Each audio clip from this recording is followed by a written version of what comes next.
And we're live, just like that. Once upon a time, I would hit that button just to get it off my chest, just to say it out loud, because I knew that once I did that, there was no turning back. I knew that the second that I hit that button and I went live, I couldn't walk away. I had no choice. I had to stand down on it.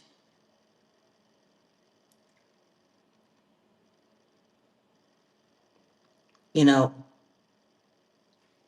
I was listening to some of the interview with Gucci Mane and his wife. That interview has sparked so much, controversy. Hey, Alina. Hey, Myrna. Hey, Pat. Barbara, Young. Good to see you.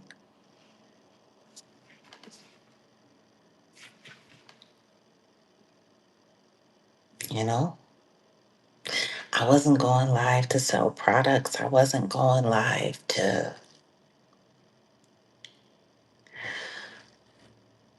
be. I'll never forget the first time I got on Instagram and I went from like 13,000 followers to like 150,000, like damn near overnight.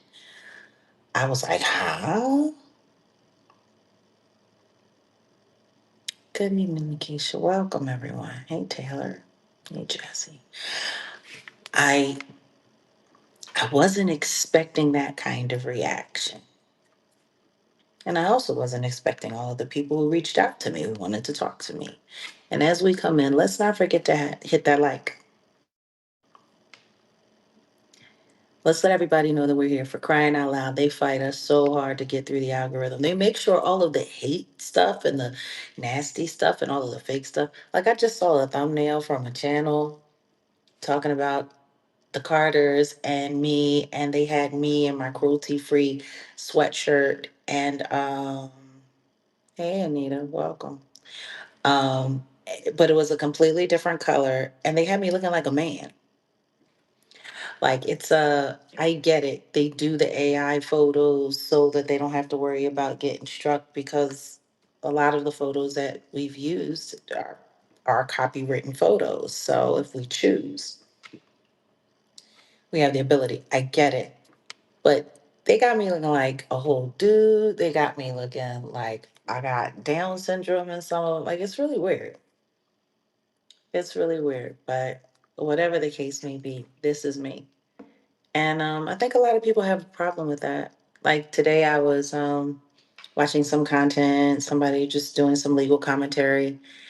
It was so funny looking at everyone um, trying to go live about Diddy getting moved to Fort Dix. And it's like, okay, that's usually what happens. They hold you in a jail and then you get transferred to a penitentiary. How that's news, I do not know. But people found a way to make it news. And that's what I mean.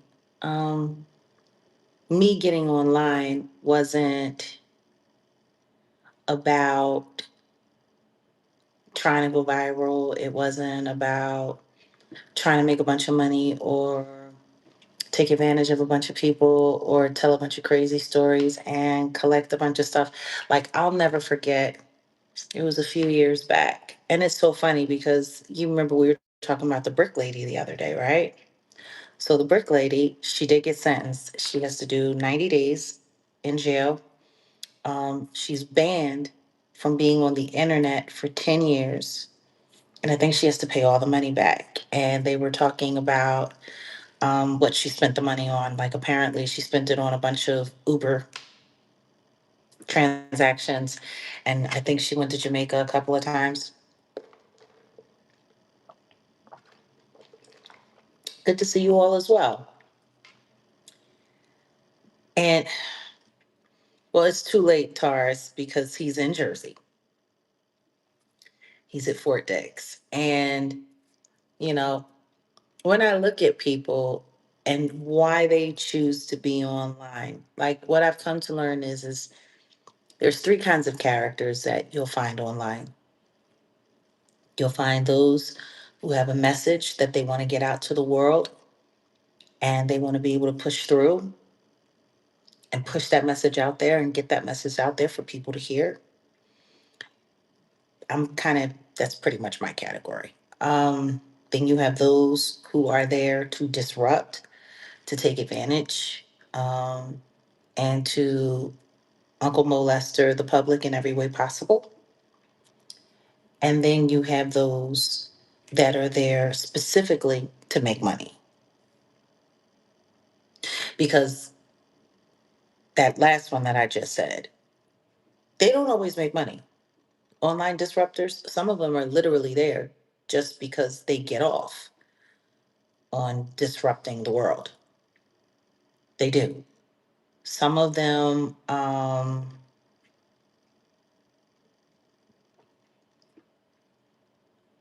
they're just doing it.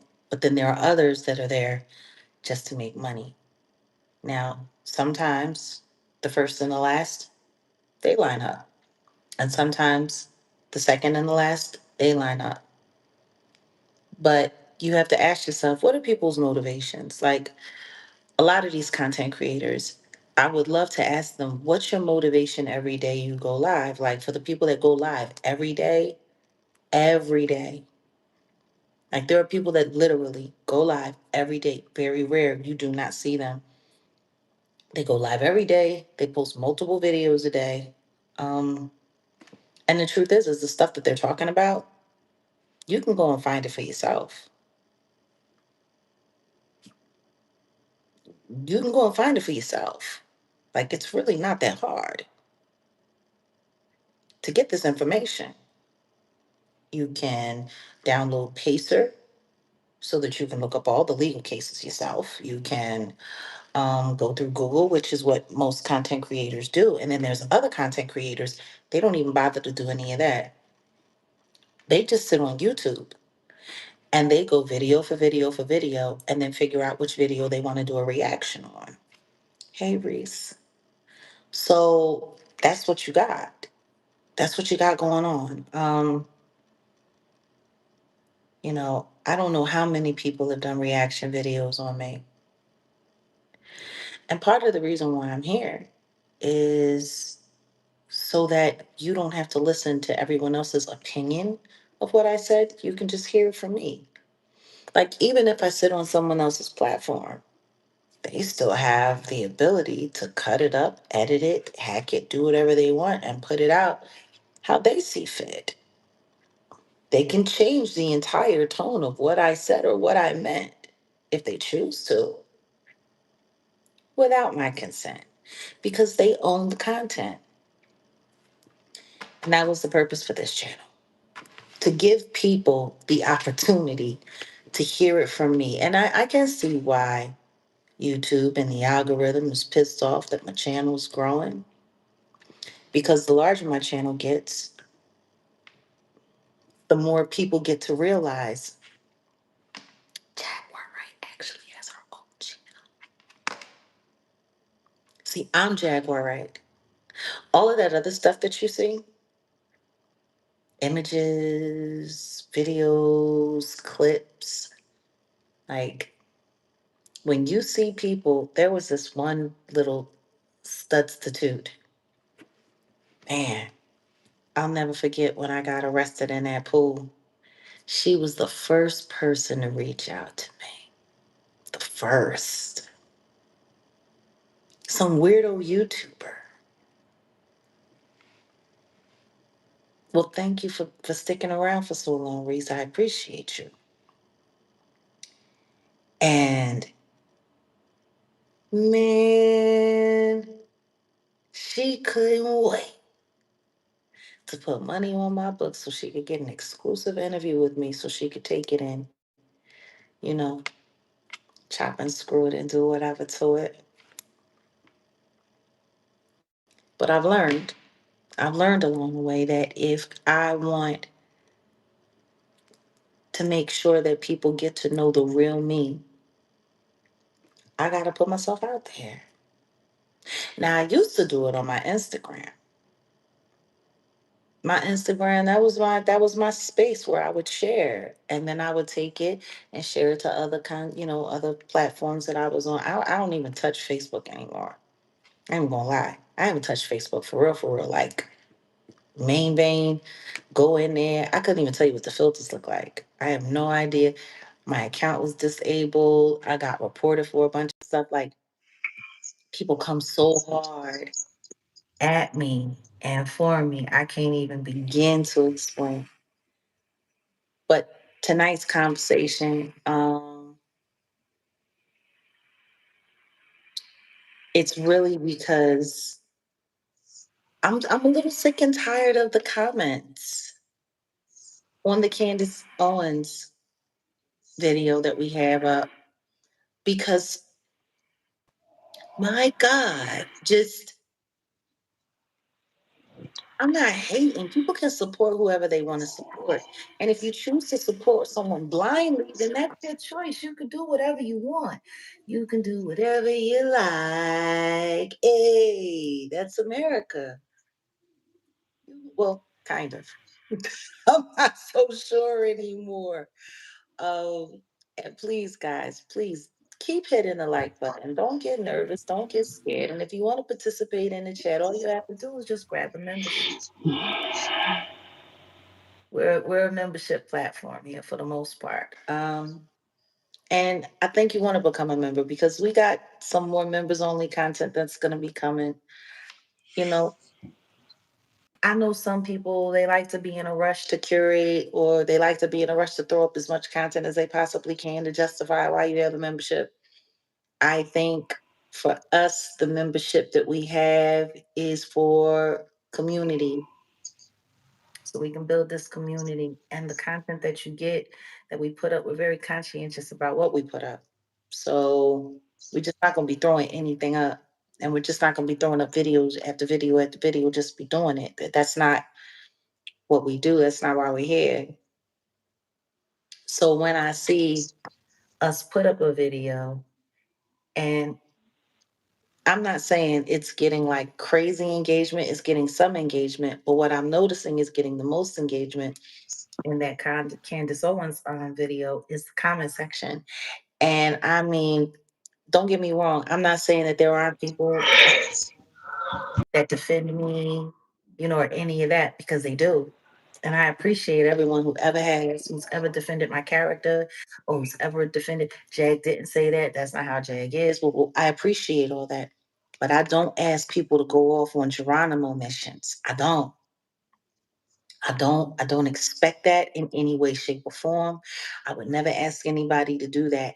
And it's starting to feel like there's like a concerted effort or like a group of people that were assigned to come and leave comments. Like, and it's just weird. It's weird because usually it's either right before Candace is about to go on now. That's what I noticed, or right after she's gone off. They're in the comment section on that video only. They don't show up on any other video. Ain't got nothing to say. And salute to all of those who are watching the Britney Spears video. There's a lot of engagement over there. I'll be back over in the comments for some of you guys have some really interesting things to say. There was somebody that came over today to try to reprimand me. I had to check the channel activity because the last time they left a comment on my channel, all they said was Merry Christmas. And then they said, Jaguar, you should have done that for Britney. And I'm like, okay, okay, okay. I should have, okay. Not her parents, not her friends, not her managers, not any of the people that were directly attached to her, not her agents, not her agency, not her record label, not her big fans, her diehard stands. Like, no, just me. Got it. But yeah, anyway, that was cute. So We just wanted to talk about the hypocrisy and the double standards for a second with y'all. Are y'all down for that conversation with us? Are y'all down for that this evening? Oh, we have a new member. Welcome, guest clue. So, first things first, a little bit of update. There's some stuff going on with Tory Lanez. Would you like to share with us, Wolfgang Amadeus?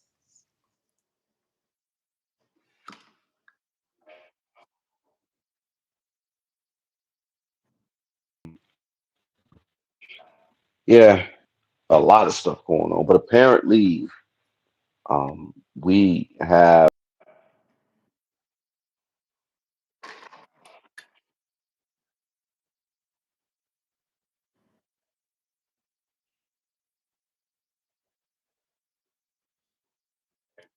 You're breaking up a little bit. I don't know if it's just me, but you're kind of going in and out.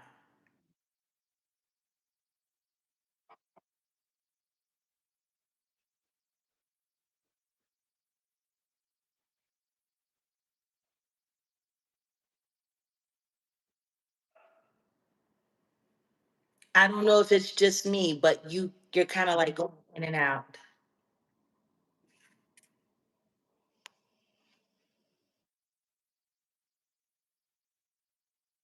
Put a one in the chat if you guys can hear Wolfgang, okay? I want to make sure it's not me because I don't want you guys. You can't hear anything from Odell? Okay, no sound.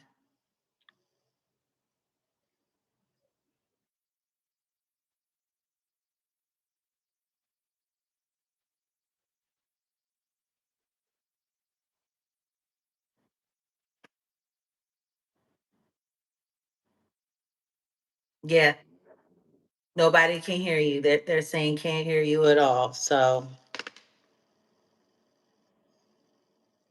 that is a powerful Google. What apparently can you hear me? Because apparently now they're calling Diddy the diddler in Wikipedia.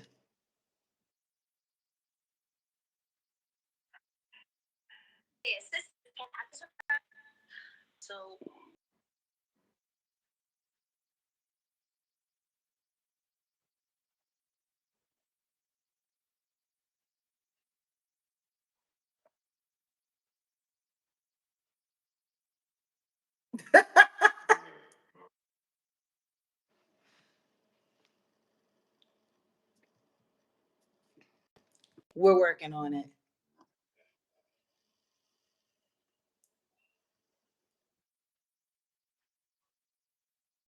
You're still breaking up. I don't know what it is, but it's like you're breaking up.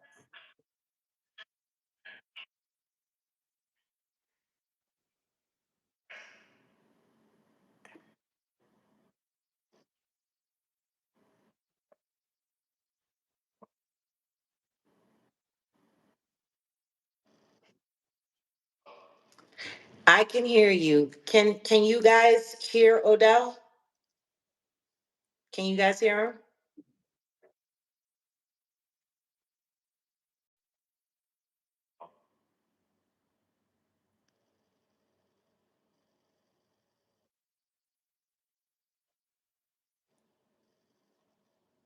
Hello? They still can't hear you. They're still saying no.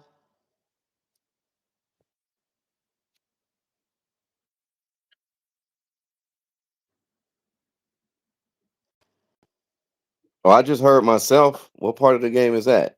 Okay, I can hear it. All right, what about now? I just heard myself. Okay, they said I they hear can myself. hear you now. You just said hello. Okay. Yeah, okay. Oh wow. No wonder I'm getting so much hate in this world. So now Diddy is being referred to as the diddler on Wikipedia. Yeah, they hate me. AI is calling Diddy the diddler as well.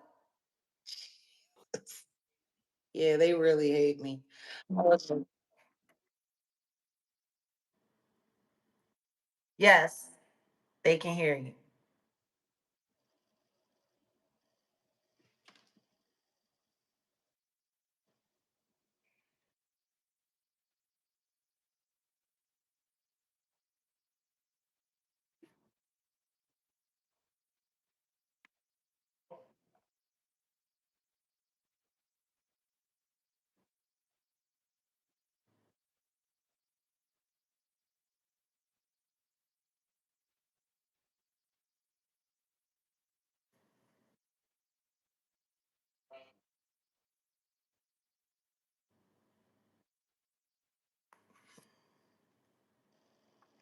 They're saying you're gone again.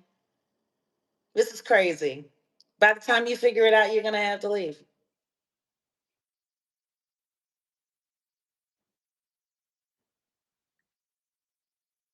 Not.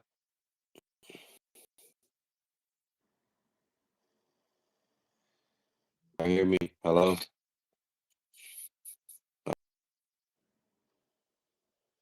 Let me tell you something. AI is gonna take everybody's jobs. Yeah, they're saying you're gone again. Maybe it's are you dealing with your earbuds again?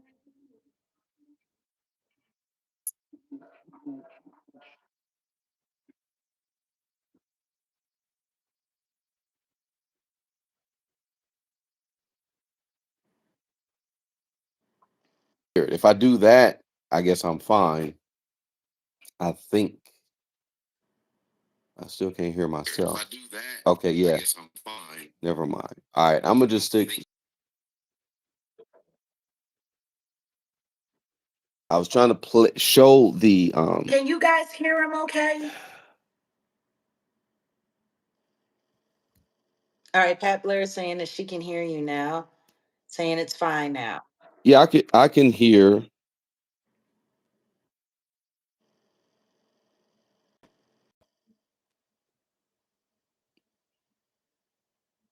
All right, you there?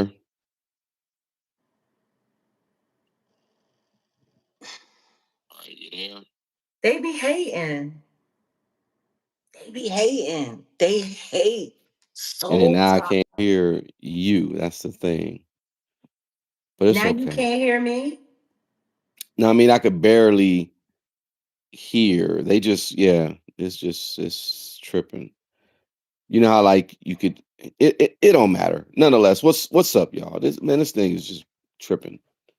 I wanted to play or I wanted to show and display what was going on with the situation about the Tory Lane's motion to let me just say it and I'll pull it up because it seems like when I pull it up, I can't see or I mean I can't say anything, but essentially Tory Lane's motion, the judge denied a motion. I guess the judge says that Tory Lanez must sit for this deposition in the Megan versus Milagro case. Hmm. So Tory Lanez um, requested to block or limit his civil deposition in the defamation case against what's her face? Y'all know whatever her face is. Tory Meg the Stallion, right? Hmm. And it's a case against Milagro. So the key points, essentially, this is according to uh, document teams. I guess that's the Twitter space or Twitter account. So Tory tried to stop the deposition, claiming his Fifth Amendment concerns and the Hmm. impact on his criminal appeal. The judge said it was too late. They said he waived arguments by waiting months. Hmm. The court already sanctioned him once for obstructing at the first deposition. Hmm. Tory Lanez can claim the fifth only question by question. Tory Lanez can't avoid the deposition. If he refuses again, the court may hit him with fees and sanctions. So the judge will personally service the next deposition. So the judge says testimony will focus on Tory's connection to Milagro, not the criminal case. Hmm. So the judge found no undue burden, no valid basis to squash, and he said written questions only would be ineffective. Tory has to show up, Hmm. and I mean, well, the that's the last time, case. I mean, but the last time they came after him, it was right after he had just been assaulted. Well, attacked in jail, and he was recovering from 14 wounds, and they wanted him to come in. So now I guess they figure, well, he's doing better, so there's no reason why he can't come in. This is the thing.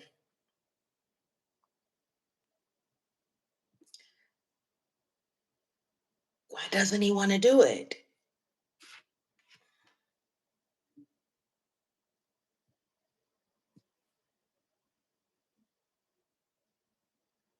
Why is he fighting it so hard?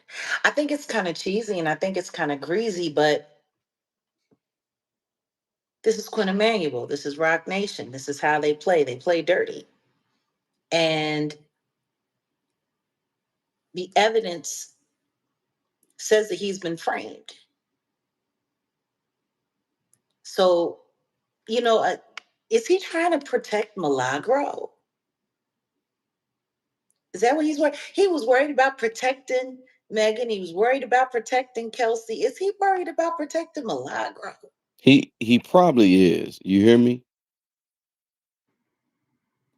He probably is because that's what got him caught up the With first go this whole round. He figured situation. If he not had say just told anything. the absolute truth about everything that happened that night, it might have kept him out of the situation that he's in. But he was so busy playing Captain Save a Stud, I mean Save a Hoe, that he, You said a stud? Goddamn. speaking of Megan Thee Stallion, people don't seem to be liking her new record or her video so much.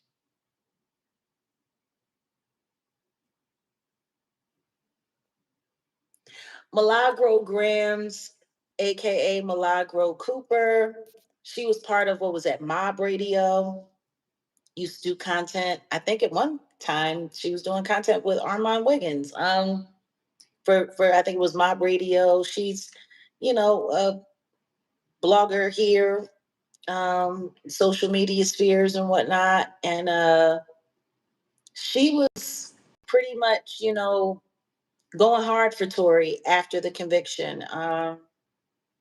Holding Megan's feet to the fire, really, really, really hard. And somewhere along the way, they decided to go after her, saying that she was defaming and harassing Megan because she kept calling Megan a liar, even though Megan has said herself that she's a liar. Um, Welcome, LaPortia. Yeah, it's really interesting, but they found allegedly there were some PayPal's or something, and they were basically saying that Tory was getting his family to send Milagro money to defame and harass Megan online. So that's the whole crux of, the lawsuit that Megan Peake has on Milagro Cooper. And, Rock Nation plays dirty. For crying out loud. Isn't that why they went after Ack? Didn't they go after Ack behind this whole situation? I mean, they were asking academics questions about. I mean, that's the reason why they deposition Act for the second time, and he aired it out as well. But yeah, but they were asking Ack about other stuff too. So yeah, They were worried about a lot of stuff. It's funny, they want to talk about everything except for the evidence that proves he never touched the firearm, the evidence that proves that she was fighting with her friend. The evidence, the testimony, they want to talk about everything other than that, don't they? It's just distraction and diversion and distraction and diversion. It's just really interesting. So yeah, we're gonna see how this goes. I hope he's not worried. He needs to stop being worried about protecting these women, and he needs to worry about his own freedom, in my opinion. I think the Peterson family has been through enough. I think his, you know, heroics have been, they're commendable, but after getting touched 14 times by a psycho, because you're in jail for something that you allegedly didn't do, geez, like, let these people worry about themselves.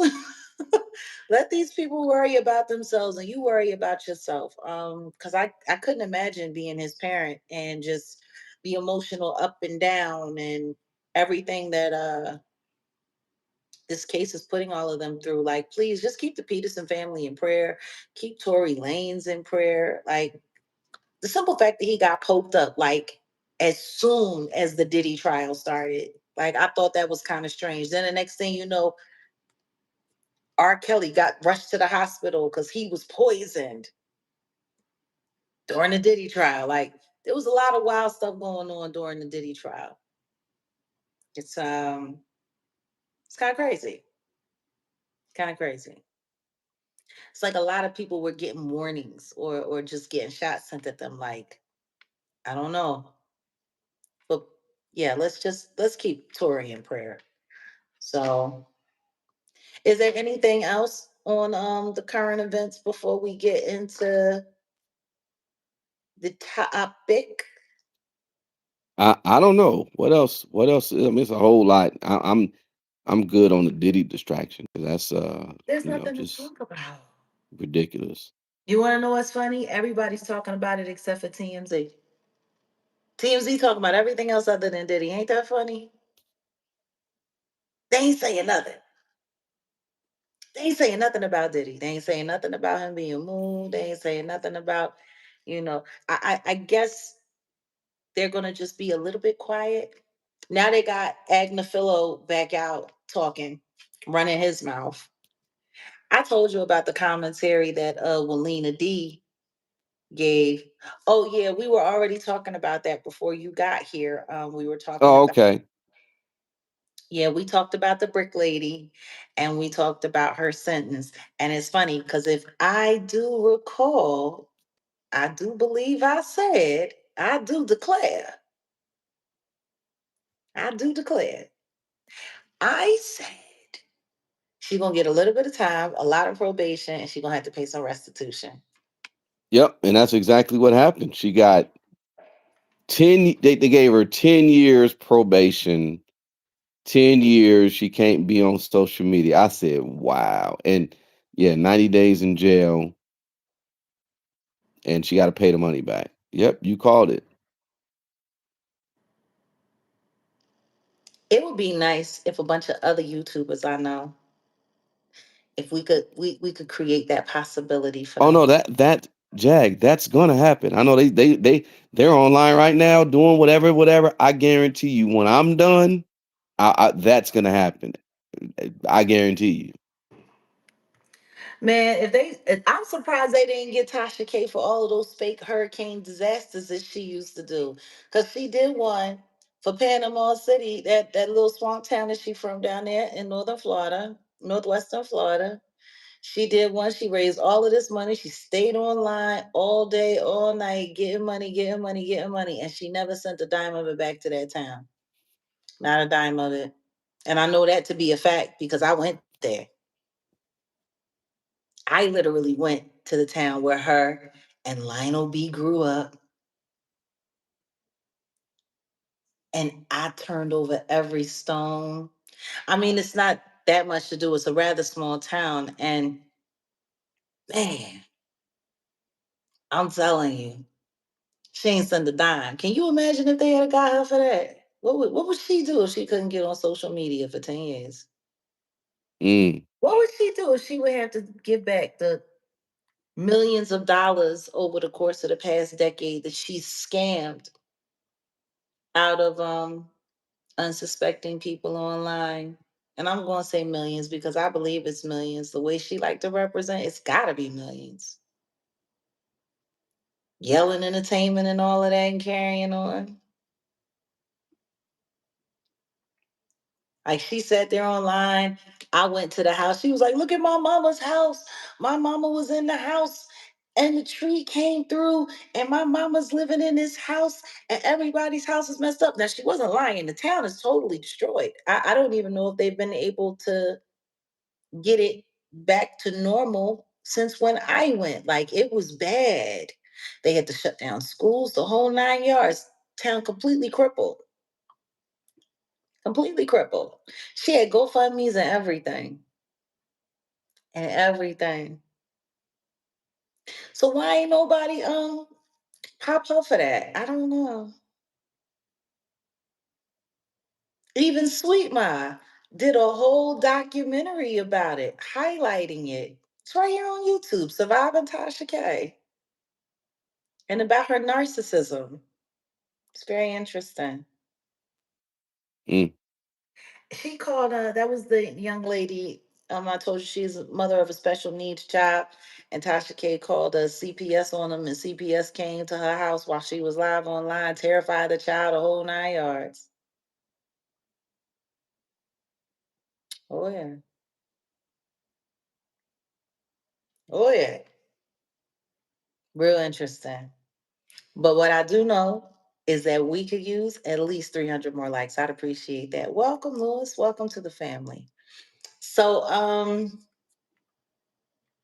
I don't know, let's get into it. So yeah, the comments have been interesting on the Candace Owens video. It's been very interesting. What do you think from what you've seen?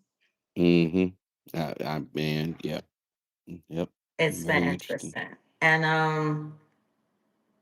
you know, they keep trying to defend her coverage of Charlie Kirk, just like they've tried to defend her coverage of Brigitte Macron. Um, and it's wild because I really wasn't talking about whether or not she was accurate. I wasn't talking about her research. I wasn't talking about any of those things. I'm talking about the fact that if other content creators were to go down this path and do the things that she's doing, not only would they be held accountable, their videos would be demonetized, their channels or their platforms could be demonetized. And I'm asking very, very, very relevant questions. Relevant questions. So, anyway, there was someone who showed up in the comments earlier today, which is kind of what prompted me, like, you know what, let's have this conversation because I don't think we've really gotten into it. Um, and Wolfgang Amadeus is going to have to leave us for a little while, but he'll be back. So let's just get into it. Put a one in the chat. Okay, well, let's start from here. If I were to go live talking about any of the stuff that she's talking about, saying any of the things that she's talking about regarding Charlie Kirk, put a one in the chat if you think they will shut me down. Put a two in the chat if you think they will let me rock. Like if I said half the things that she said accusing the FBI, especially when it came to her accusing the president. Just the other day, she went talking about how the president and his family don't care about what's like she's talking a lot of talk. Would they shut me down? They would drive stakes through my chest, would they not? It would be over. They would shut me down. And it got me thinking.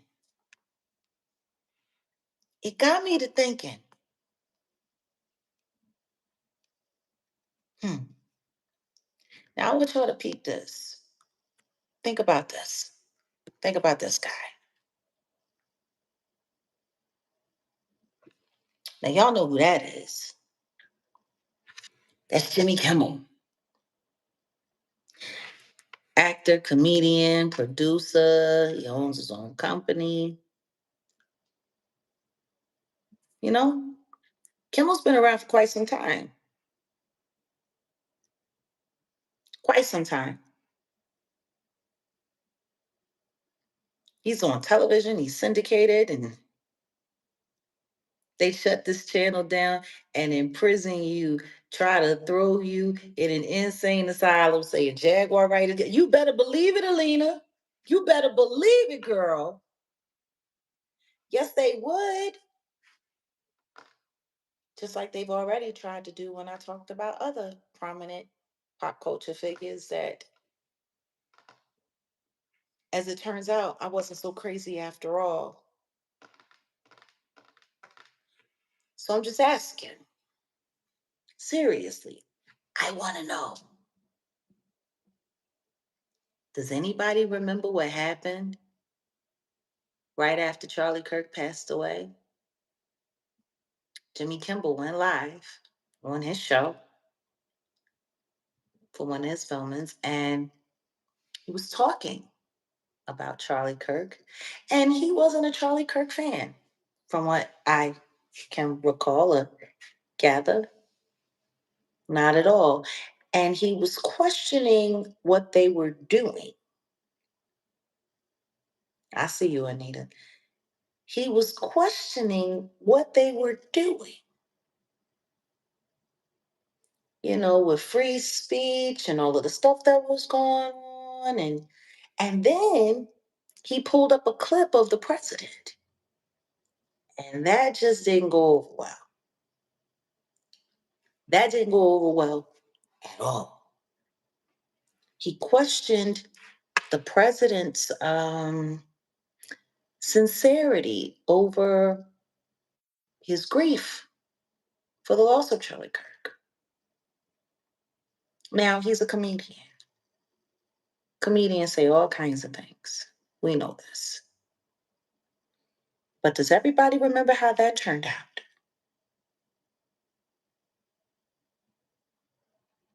Do we remember how that turned out, guys? And let's keep those likes going. We need 300 more. That would be great. Do y'all remember how that turned out? He was maligned, he was reprimanded, and then they went government on him, went to the stations, pull a show. They ran down on Disney. They did the most. Did they not?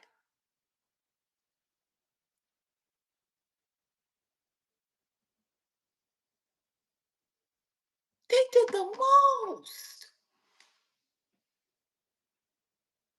And the next thing you know, Jimmy Kimmel, his show was canceled indefinitely, suspended indefinitely, is what was said. Now, it only lasted for about what was it, about a week he was gone? And then he came back. But that was after it was like $1 billion+ in revenue was about to just go missing. People all over America started canceling their subscription. Even Cynthia Nixon talked about how much she enjoyed her Disney Plus app, but she was getting rid of Hulu because of what they did to Jimmy Kimmel. Like everyone was talking about it, and boom, the next thing you know, Jimmy Kimmel's back. Y'all remember that, right? Like, even when they asked the president about how they felt about him, about his show being taken off the air, the president was like, oh no, he got taken off the air because he's just not talented. He whack. That's why he got taken down. He didn't get taken down because of me. Y'all remember all of that, right? Yeah. He was back as soon as that money started acting funny. They brought him back. But that still doesn't change the fact that in lightning fast speed, his show was snatched off the air. That fast. Now,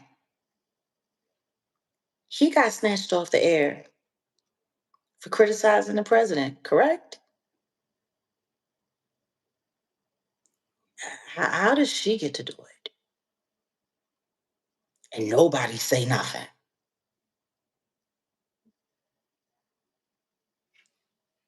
Let's take another poll. Put a 3 in the chat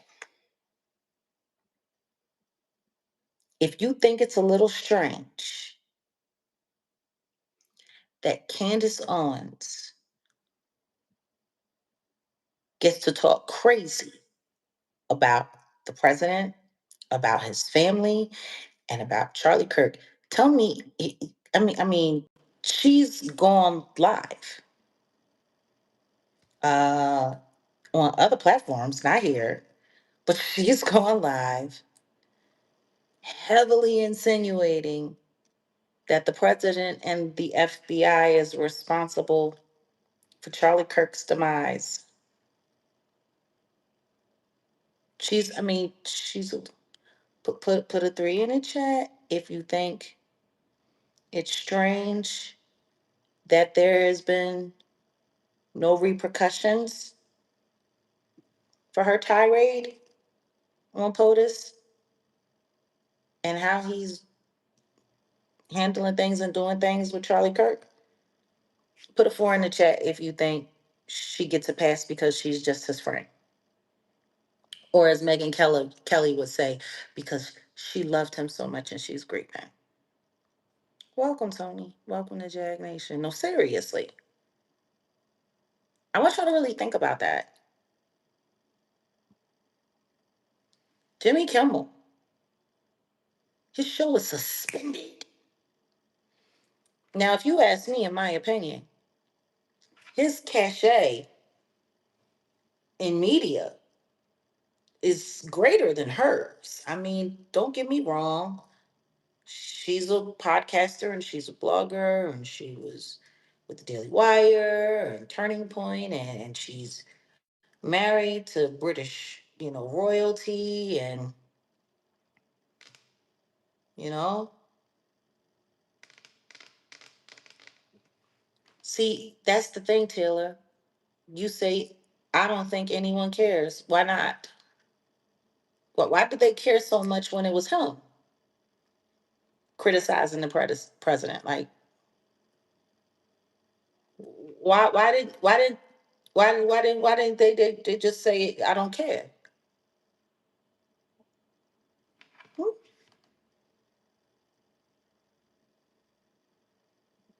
It's not a matter of who cares what she has to say. We all need to care when someone has like 20 million followership amongst all of her social media platforms. 20 million. That's a lot of people. No, I wouldn't go as far as saying that she's a nobody, Taylor. I think she very much so is somebody. The question is okay, her words don't hold water for some, but there are rabid fans of hers that are running around from platform to platform, comment section to comment section, defending everything that she says. Yeah, that's a lot of people. This is the same person that sat there and went after Kamala Harris and urged everyone to vote for Donald Trump. And then the second that he got into office, I hear what you're saying, not important fans, but influence is influence. And we live in a day and age where we have to be careful. We do. Um, there's a lot of people that attack me on a daily basis for the things that I say, for the things that I call out. So anytime I ask a question about why someone else gets to do it and I'm constantly ostracized. I gotta ask why. I gotta ask why. I mean, is there no power behind her words? Because the way she went after Kamala Harris, ooh, and the way she campaigned for the president, man. And I thank you for that, Taylor. But see, this is the thing. It doesn't matter what some of us think. If someone gets to keep saying something over and over and over and over and over and over again, it's almost like hypnosis. You know, that's the whole purpose for Dr. Umar repeating things 3 times that he wants to get stuck in your mind because he understands the principle. Anything that you repeat 3 times gets stuck in someone's brain. Hold on a second. Oh, we woke now. Thank you. It says respectfully, there's a number of others on the right, such as Jimmy Dole and Redacted, are saying the same. Turning Point confirmed that some of what C says has some truth, such as exposed regarding, and all of that's fine. I'm not saying that she's lying. See, that's the thing. I haven't called her a liar. I haven't said that any of what she's saying isn't factual. I haven't said that at all. Have any of you heard me call her a liar? Have you?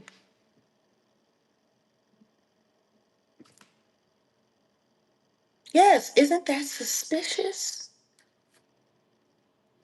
I'm talking about who they let speak and who they shut down.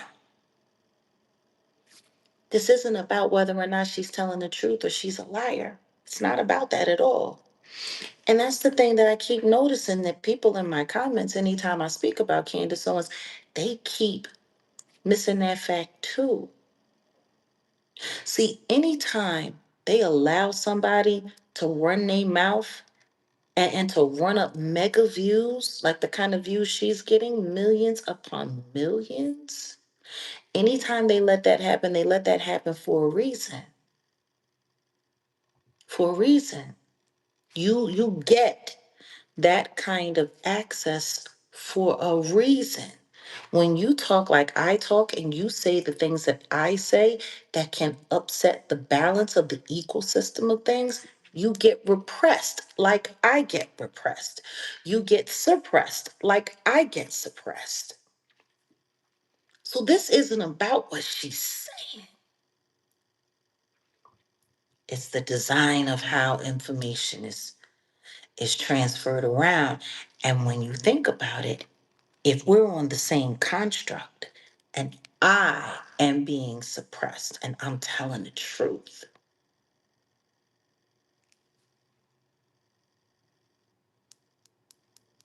why isn't she being suppressed? Truth tellers don't get pushed like Candace Owens. They don't. I didn't call her a liar not once. All I said was, is does she got proof of any of the stuff that she's saying? That's what I asked. She got receipts, but do we still know whether or not Brigitte Macron is a woman or a man? Do we know? All of those videos are still up. There's a lawsuit on deck.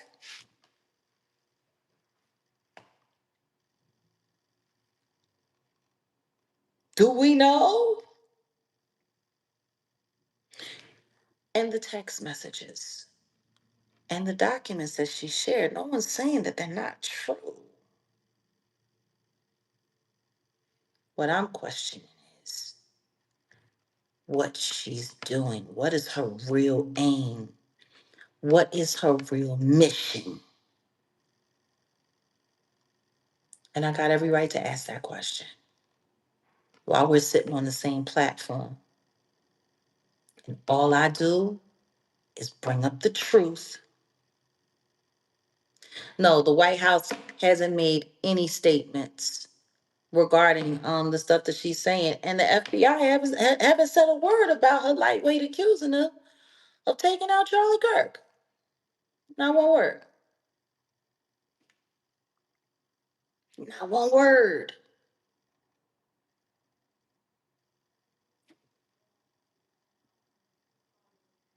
Why not?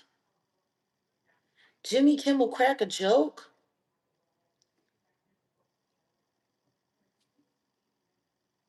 His show get taken down. She sits online and fake cries. And because she's grieving, she gets to lightweight accuse POTUS and the FBI of taking out Charlie Kirk and nothing. Nothing.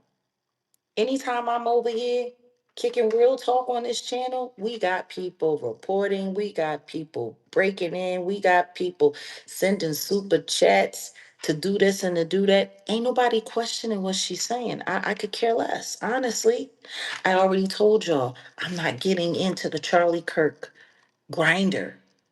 I'm not. But I have to ask the question. If she really is the real deal and she really is all truth and there's no propaganda behind what she got going on, are y'all forgetting that before Charlie Kirk passed away, we were asking some real questions about the way Nick Fuentes was coming after her and about the accusations that were being lobbied and connections to the CIA and her husband and all of that stuff that was going on? Like, there was a lot. Yeah, Trump publicly cussed Jimmy Kimmel's ass out for talking crazy about him. Lightweight. She's literally pointing fingers at the White House. But for those of you who remember, for those of you who were here, and we could use another 200 likes, that would be great if we can make it to 500 during this live. I want y'all to think about that.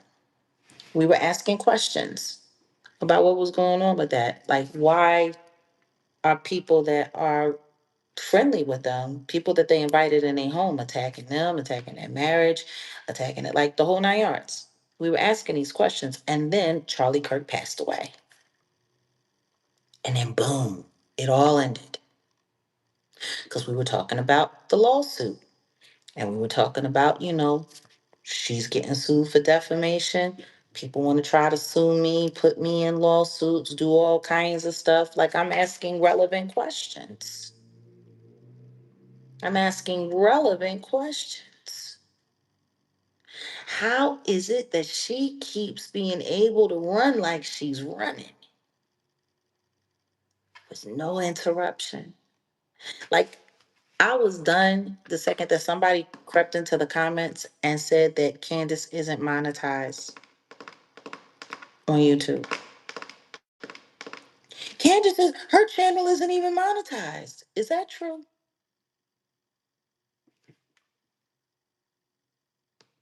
Is that true? Now, see, they're lying. Because when your channel is not monetized, you can't collect super chats. People can't tip your channel. That that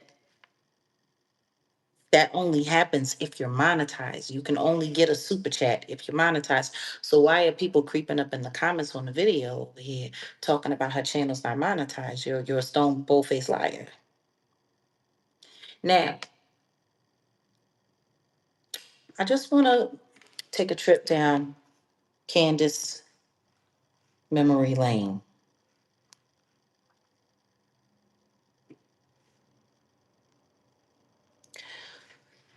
The first time I found myself looking at her sideways and not wanting to believe a word that came out of her mouth was this moment. It was an interesting time in the world.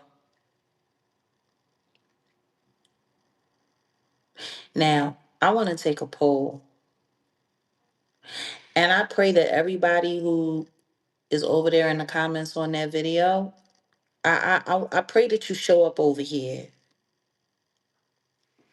Hey, Sylvia's daughter, thank you. Love returned. I pray you pull up over here, okay? This man, people can say what they want, they can do what they want, they can feel how they want, everyone can. But we watched the end of his life happen live online while everyone was barricaded in their homes during the pandemic. Okay, Alina, we here. Y'all remember this, don't you? Matter of fact, the end of George Floyd's life was probably the last time our country was as pins and needle staticky as we are with Charlie Kirk. Would you agree? Can we agree on that? Like, we watched George Floyd end his life live online, just like we watched Charlie Kirk. Did we not? It's interesting when you think about it because both of them were injured in their necks. Isn't that interesting? What a coincidence.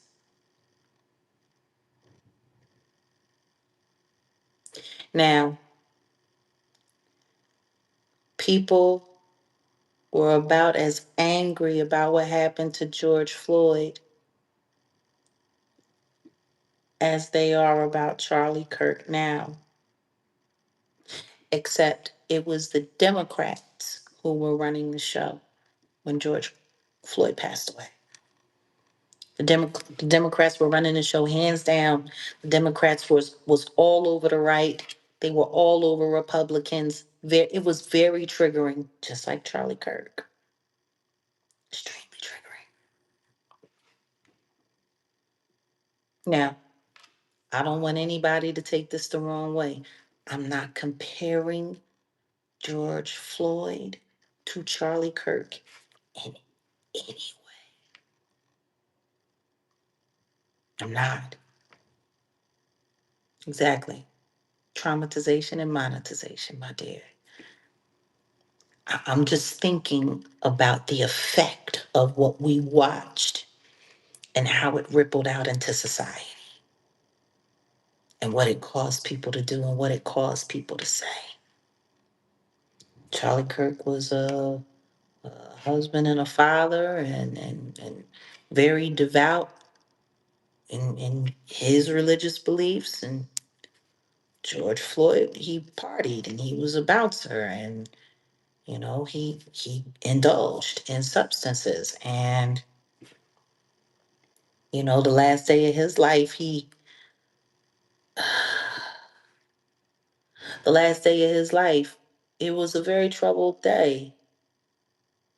There was all of that business with that counterfeit $20 bill. There was all kinds of weird stuff going on.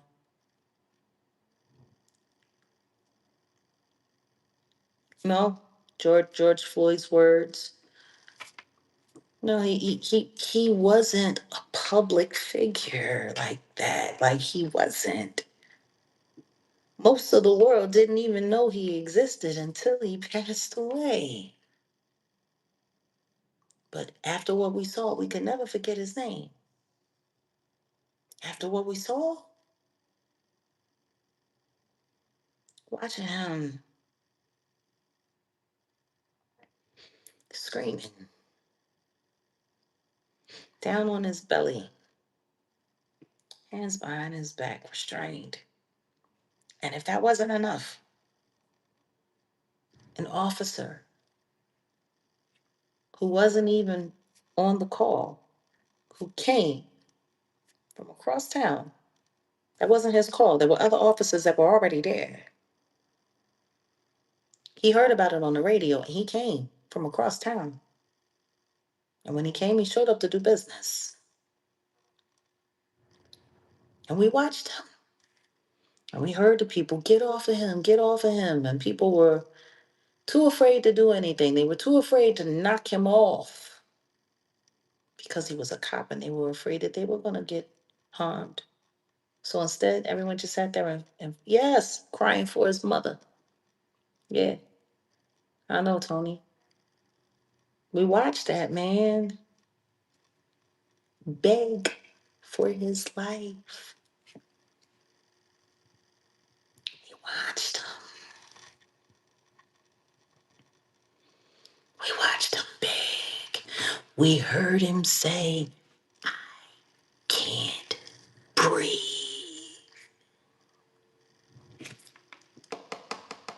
And the knee stayed on his neck.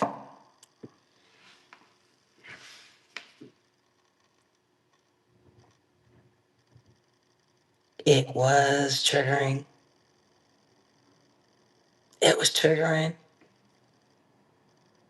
And guess what? Watching Charlie Kirk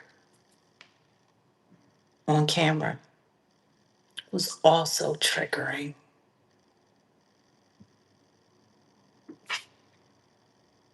It had the same effect, except the left ran with the social propaganda behind everything that happened to George Floyd. And now the right is standing 10 toes down on everything that happened to Charlie Kirk. Do y'all see what I'm saying?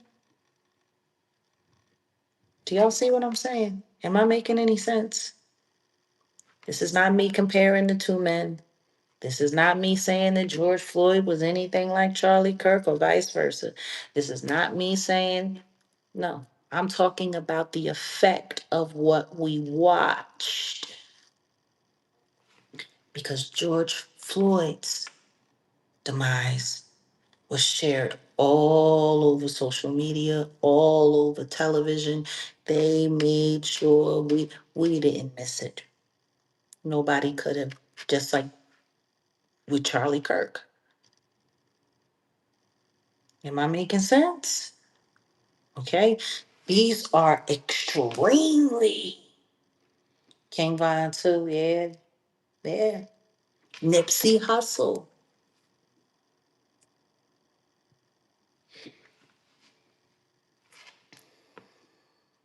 When you take when you take away the politics, when you take away all of that, yes, desensitization to a certain point, except for the fact that if we were completely desensitized, these conversations wouldn't be able to live as long as they've lived. See, typically when you're desensitized, that conversation is over in 72 hours, no more than a week. And then the world moves on. Anytime it lasts for weeks and months and sometimes years, that's when you know that they put good work into embedding it. Which is why I was questioning the fact that, how she how she keeps repeating, the way my friend was, uh, you know, and the way what happened to his neck and the way he in the neck and the way he and and my friend got it in the neck and just like, why do you need to keep saying it over and over and over and over again? It's almost as if she's trying to make sure that the audience doesn't get away from the trauma. Y'all hear what I'm saying to you? We could use 150 more like. I want you to think about that. I watched my son, the end of his life. I watched him I watched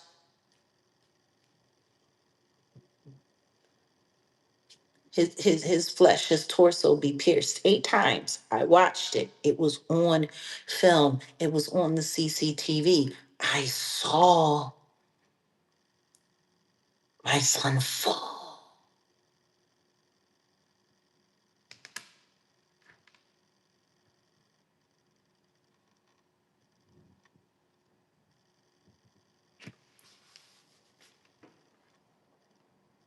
You never get over that.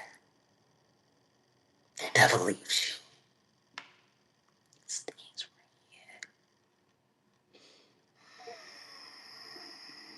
right.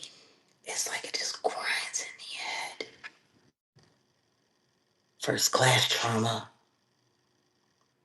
So imagine if I sat online and got online, and every time I referred to my son's passing, I kept saying, and the way I watched those 8 things go through his body, and the red stuff slip out, and the way I did this, and the way he fell, and the way the muzzle flashed every time it went off, boom, boom, boom. Like, can you imagine if every time I talked about my son's demise, I talked about the gory details of everything that I witnessed and watched?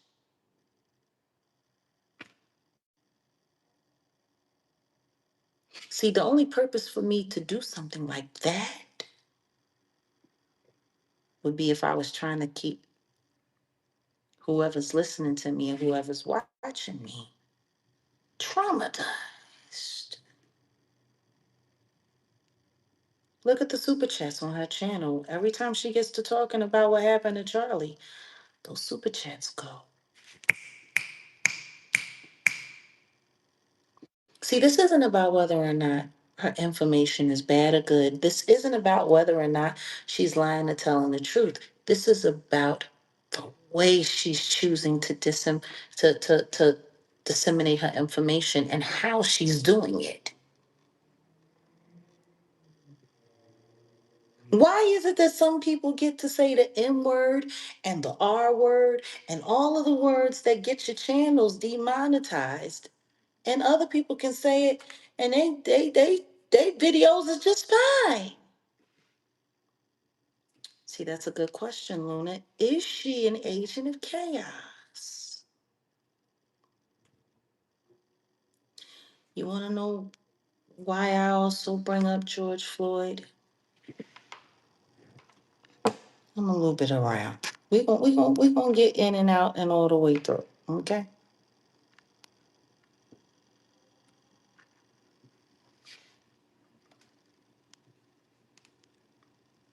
Let's talk about this guy.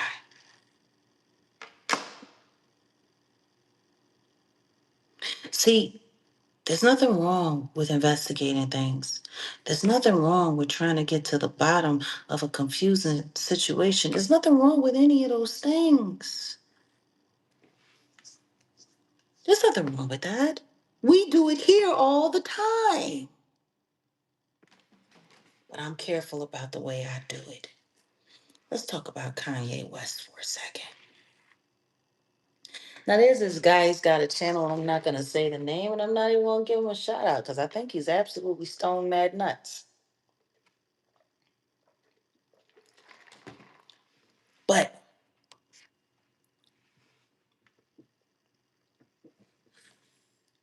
even a crazy person can bring up a good point from time to time. He goes after Candy. He goes after her hard. He can't stand her, which I also think is theatrics. I think he does it for the clicks and views. But man, he be over there. And it's funny because I look through, sometimes on some of his videos, he turns the comments off, but sometimes he leaves them up. And it's funny because he don't get half the kind of comments that I be getting on my channel anytime I talk about Candyland. The Candyland people come over here and they gotta write whole like sonnet paragraphs about the Candace. You know what I'm saying? They gotta Mm-hmm. They go in.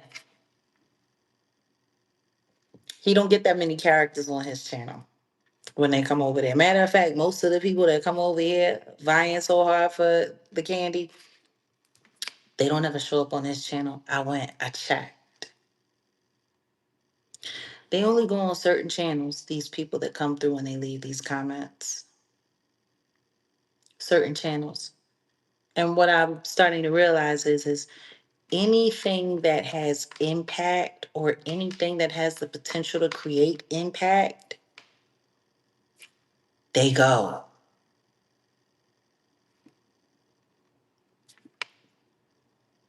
They go.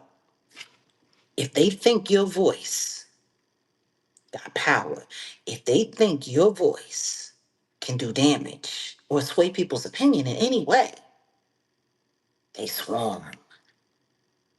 Sure do. So let's talk about this guy. You know what I realized? Anytime she goes too far down the rabbit hole and she wants social acceptance with people of a certain color or people of a certain age, she brings up her friend Ye. She always does that. She always does that. It's like she pulls it up as a cool card. You know, when I think about, has anybody seen the documentary In Whose Name? Have you guys seen the documentary? Has anybody seen it yet? Because, I mean, it's just very interesting. It's all very, very, very, very, very interesting to me. Yeah, I watched it. I watched it. And I can understand why it lost popularity quickly because honestly, it was a lot to take in. The Kardashians did what they did. They grabbed their their clips for their clips and views to, say, oh, look at how great Kim is. Look at what she suffered through. Look at what she put up with. Oh my God, do you see the way? Oh my God, do you see the way he talked to them? Do you see the way he acted? Oh my God, you didn't used to act like this. Your personality wasn't like this. Yeah, it was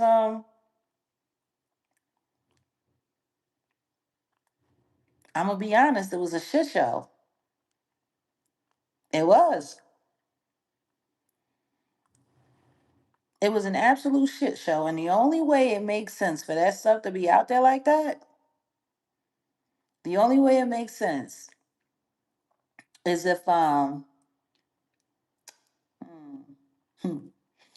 he plans on using it to plead like insanity in the future for some odd reason. Like that's the only way it makes sense for that to be out there.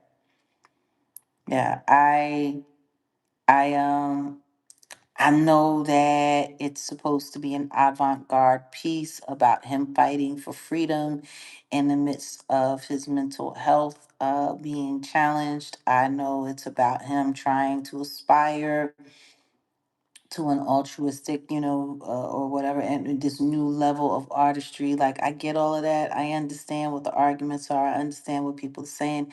In my opinion, it was salacious. In my opinion, mm, yeah, it was not the way to go.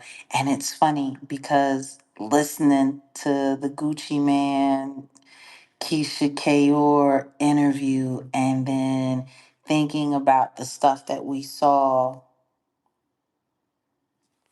on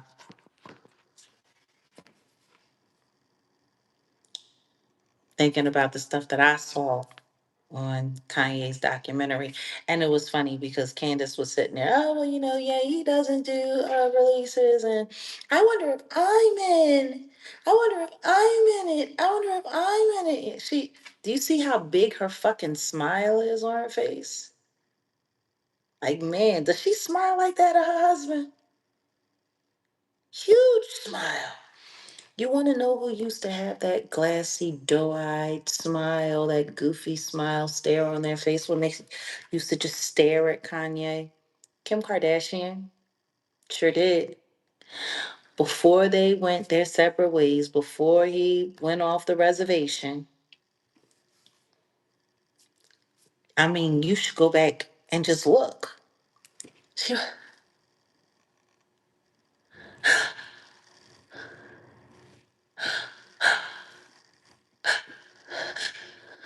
like, she would look at him like he was God. Like, it was wild. Just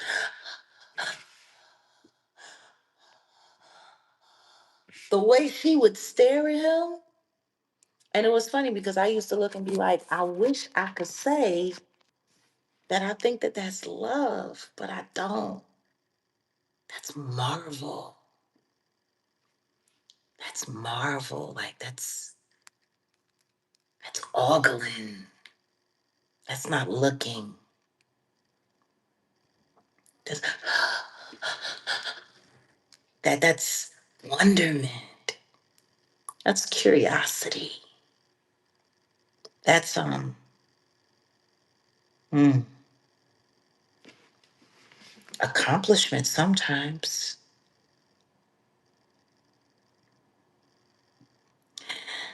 The way she's looking at him. So I'm sitting there and I'm looking at this crazy guy talking about her. And it's funny because I could have written off every other thing that he had to say. I could have written off every other thing that he was talking about. I could have wrote it all off.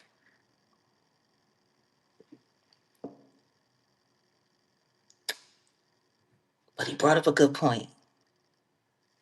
Now,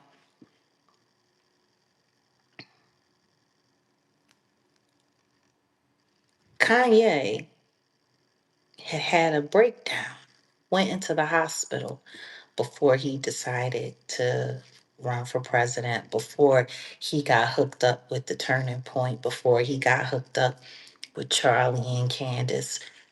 But it was the images that I saw, the clips that I saw of them in his documentary, In Whose Name. And I'm telling you, Candace was so excited. Oh my God, yeah, yeah, yeah.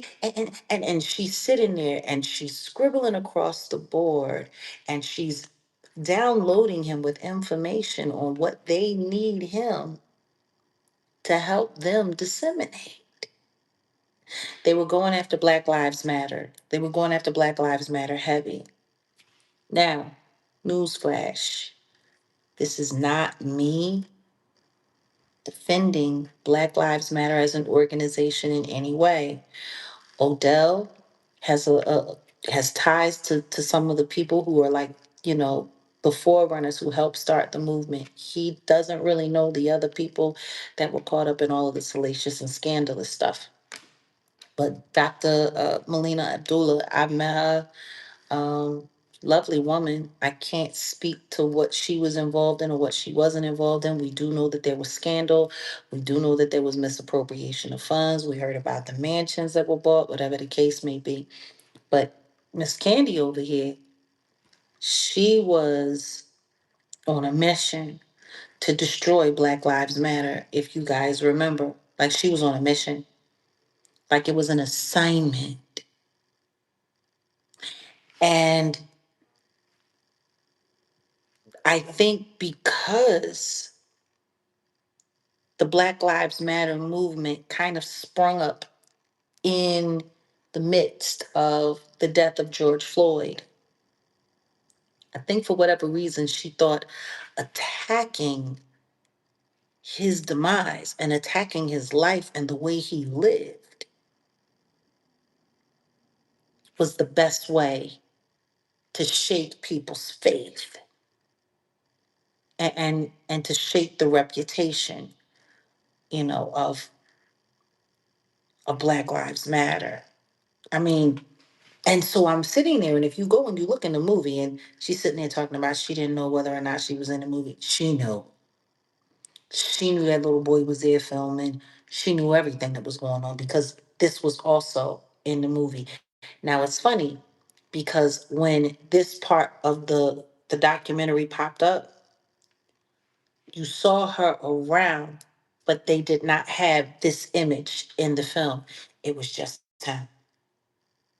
It was almost like in the film they edited her moment there wearing the shirt. It's like they edited it out to save her or to spare her in some way. Because this was a very negative moment for Kanye overall. It was a very negative moment. A lot of people turned against him. The black community was looking at him like he was nuts. The Democrats were all over him. And the truth is, not a lot of people from the right was sticking up for him. It was a very, very, very interesting time.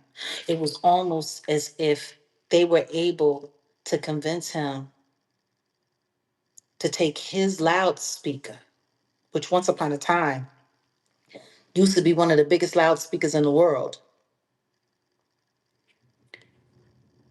and push their agenda with his reach.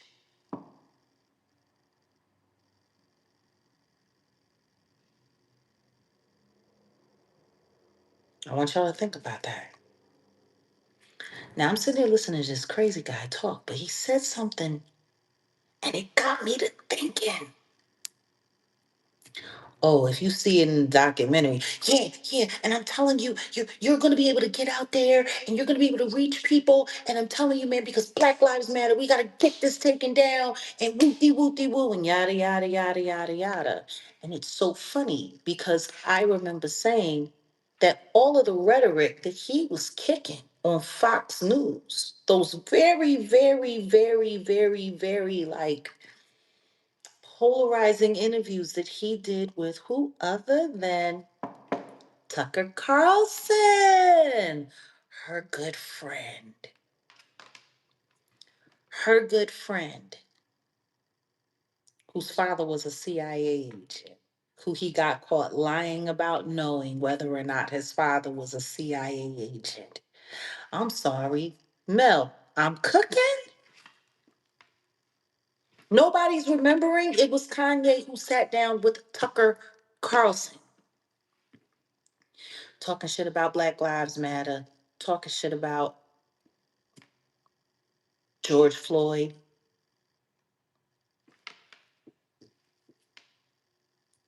or did we forget? See, I had almost forgot, except for this crazy guy's channel who I was watching. He pulled up an old episode of Candace, and this was before she had the cross, the big Catholic cross in the background on her desk. This was before that.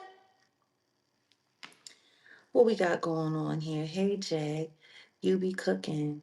I am here, fam. I am busy working, but listening at the same time, sending lots of love. Oh, thank you, Nicole. No, I'm just, we up in here. I'm not even playing no music tonight because I don't really, I'm not tripping quite yet. I want everyone to hear everything that I'm saying. Oh, yeah. A lot of that she pulled off got her to where she is right now. Where's Kanye? Where's her best friend Ye? My friend Ye. Like she says, my friend Charlie. So let's get into it.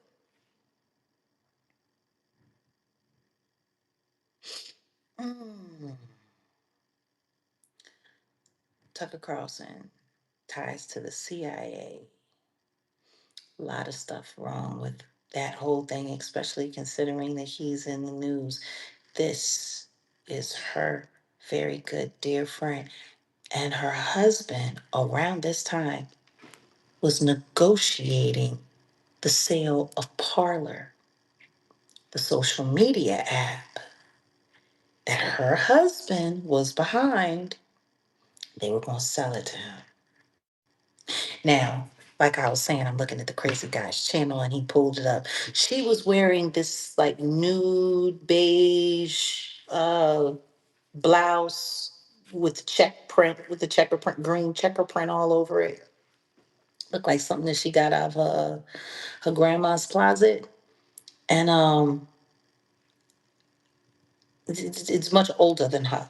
That shirt, it it it I can understand she was trying to look reputable and responsible, but it's very old.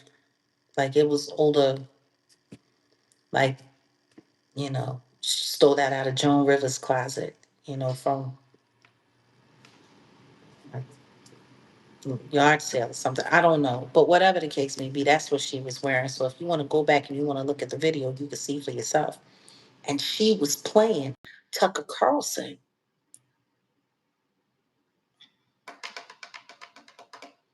talking about Harley Pasternak.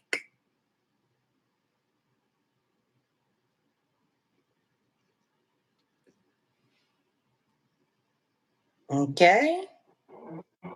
Now, do y'all remember who Harley Pasternak is?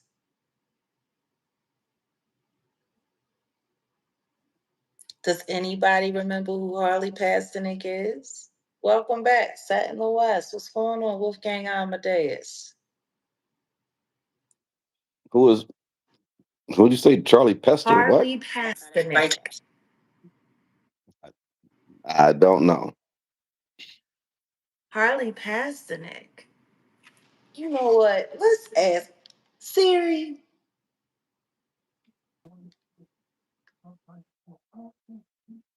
Siri, who is Harley Pasternak? Harley Samuel Pasternak is a Canadian personal trainer, motivational speaker, author, and television host. Do you want me to keep reading? Yes.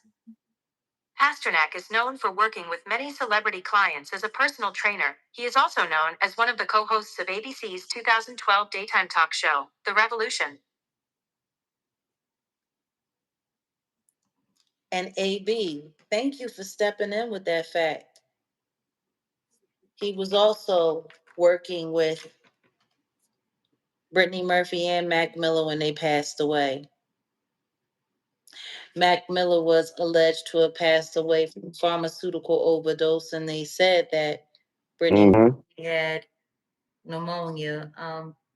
One part that they seem to leave out of his background is that he was also Canadian intelligence agent, CIA. Isn't that something? He's CIA. Tucker Carlson's daddy was CIA.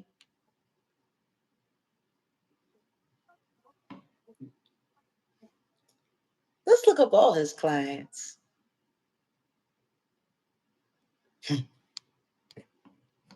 Oh, we about to get into it. Secret agent man. Secret agent man. Yes.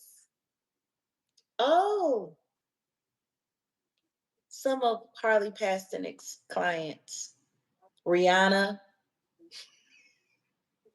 Ariana Grande, Lady Gaga, Kim Kardashian, Megan Fox, Robert Downey Jr., and Halle Berry. He also worked with Robert Pattinson and Gail Gadot and Katy Perry and Alicia Keys. Isn't that interesting? Miley Cyrus, Adele, Rachel Wise, Kirsten Dunst, Hugh Jackman. He worked with Angelina Jolie, Mila Jovovich, Amanda Seyfried, Minka Kelly as well. He's got quite the Gwyneth Paltrow, Mandy Moore, Paul Rudd, Jane Fonda.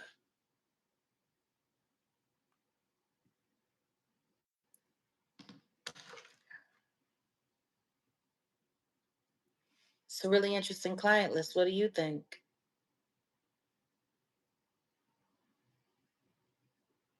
What's interesting though for me is the fact that Tucker Carlson was talking about how he believed that Harley Pasternak fed Kanye West a cocktail, pharmaceutical cocktail, that screwed his brain so that he would never be the same. Now, this Is was that the around. same? Mhm. Is that the same quote unquote doctor that Kanye said? Well, he called the authorities on Kanye during when he was having an episode, and the code name was Jim Jones. Yeah, Okay, yeah, it's the same guy. This is the same guy that Kanye West said told him that he better act good or he was gonna send him back to La La Land. yeah. Yeah. So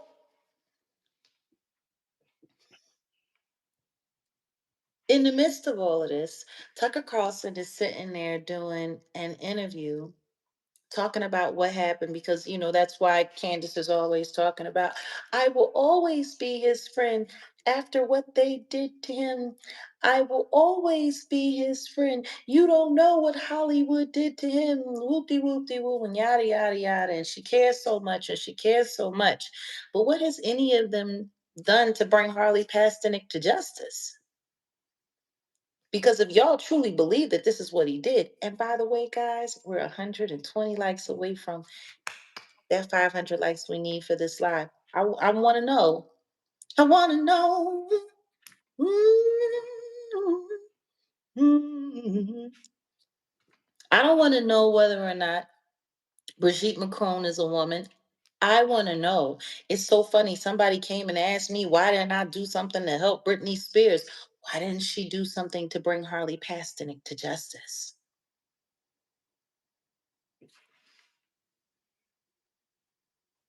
Since they care about him so much. I don't ever remember hearing about this person being brought up on charges. I don't ever remember hearing about this person being questioned, interrogated. I never heard about this person being banned from the United States of America. Nothing. So she was talking all this stuff about what happened to Ye and what they did to Ye and this they did to Ye and that they did to Ye and whoopty whoopty woo and yay and yada yada yada so all of that, all of that. So I mean, it would be clear that she knew that he's mentally off in some way, right? Hmm. Hmm. How you doing business? How you negotiating, selling? Like I don't know. Does that seem on the up and up? Mm-mm. Y'all selling social media stuff to him. You got him in your offices. You gearing him up and loading him up with all kinds of stuff because when Kanye did those polarizing interviews on Fox News that he did with Tucker Carlson, whose father was a CIA agent, like Harley Pasternak is a former intelligence agent from Canada. Like when you were doing all of that, I watched you. You saw the documentary, right? The Yay documentary. You know what? I still haven't seen it.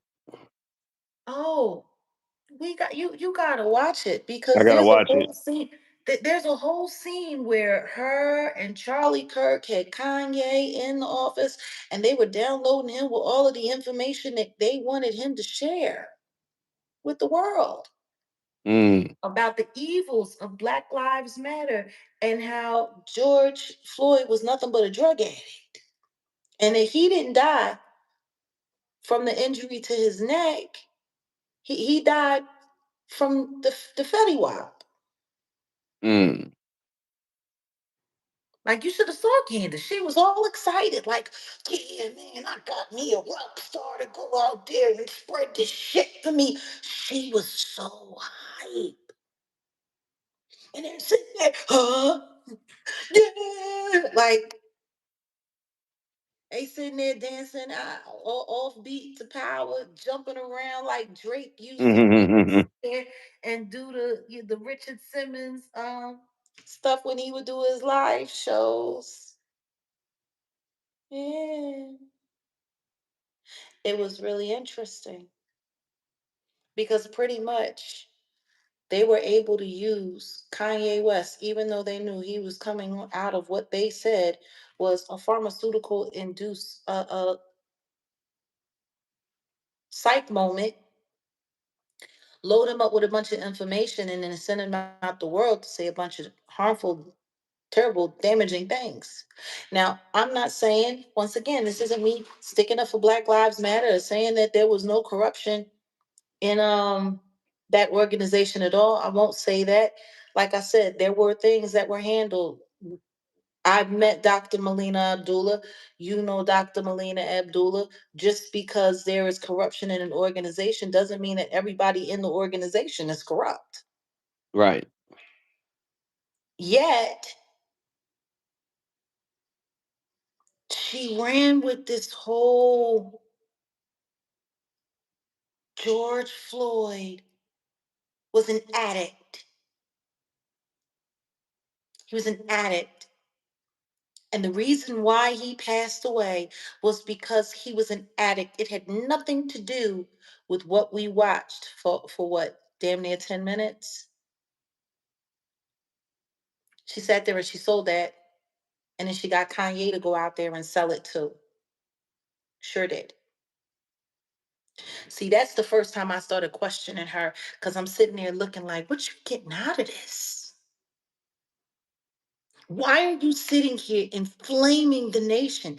Because that information, it really sent people just like, Mhm. am I wrong? No. Like the country had just started healing a little bit and getting over the trauma. By the way, I don't know what you caught and what you missed. I was just talking about how how divisive it is to keep using tragedy to keep re-traumatizing audiences over and over and over and over again, like how she keeps referring to how Charlie was injured in the neck and she keeps talking about it and keeps talking about the assassination. It's like she wants to keep the wound fresh. And just when things started calming down in the George Floyd conversation, here she comes with the, oh yeah, he didn't die because of what we saw. He died because he was an addict. Right. And Black Lives Matter is using this addict to guilt trip the world into trying to believe they're a reputable organization when the truth is they're just a bunch of thieves. I mean, that was pretty much how it went, right? That's how they were running it, yeah. And right after Kanye comes out of his situation that her and Tucker Carlson have both said happened to him because of Harley Pasternak. They decided that while he was still unstable, they were going to load him up with a bunch of information that fit their agenda and send him out. Have you guys remember those little chickens, those little toys, and you take them and you wind them up, and they literally they just go all over the place, all over the place, all over the place until they run off the side or until they die, like they die out. Y'all know what I'm talking about. What are you saying over here, AB? Yup, she's low vibrational. There's a way to question, bring justice without exactly without programming. Traumatize, monetize. Traumatize, monetize. I just think it's very interesting because that seems to be her specialty. George Floyd passed away, and she ran with that. She ran with that. And I mean, just as the country was starting to heal, just as the country was starting to put that down, because I was just saying to them that when you think back, the demise of George Floyd was the last time the country was as on edge Mhm. as now with Charlie Kirk, except for it was the left that was running the show, and now it's Yeah. the right running the show. Isn't that interesting? Mhm. We watched them both be injured in the neck. We watched them both pass away in front of our very eyes. Yeah. Except for with George, it was a little bit more humiliating because we had to sit there and listen to him scream for his mother. Yep. We had to sit there and listen to him tell everyone clearly that he could not breathe. We had to watch him cry. With Charlie, it was very quick. He didn't see it coming, he didn't know it was happening. But with George, and once again, this is not me defending or comparing. Charlie Kirk and George Floyd couldn't be more different two human beings, period. Period. George Floyd was known to be a jolly old soul who looked out for people, who would take a charge for someone to keep somebody from ruining their probation. He was known to be this guy. He was also known to party a little bit. He was also known to be involved with some interesting stuff. He wasn't the most square guy, but he didn't have a bad rep with the people who knew him. Not at all.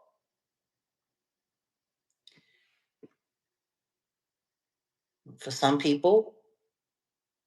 people are very hurt by some of the things that Charlie Kirk has said and had to say. These are very different people. I guess the point at the end of the day, what it all comes down to is that no human being is perfect.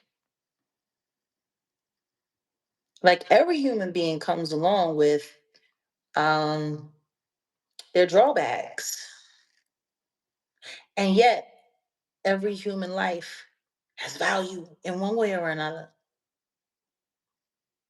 Well, maybe not every, but well, every. Let me not say that. Every human life, it's just some people choose to not do the best things with their lives, or whatever the case may be. Who are we to judge? Who am I to judge? We're getting close there, guys. I would appreciate if we could get to that last 60 likes, get to that 500. That would be Yeah, awesome. we got 700 in the building. Um, Yeah, I hit the like button. 444 on those likes. Oh, very nice. But no, seriously, I'm I'm questioning why no one is questioning how this woman can't be considered an agent of chaos. And if she's allowed to rack up the kind of views that she's racked up and do the kind of things that she's done, because like what she's doing right now with the demise of Charlie Kirk is just as divisive as what she did with George Floyd. It's just as divisive. Except one is her very good friend, and the other one was a black man who she pretty much vilified and said, yeah, what happened to him was his fault. Interesting. I don't know. What do you think? They're she I mean they're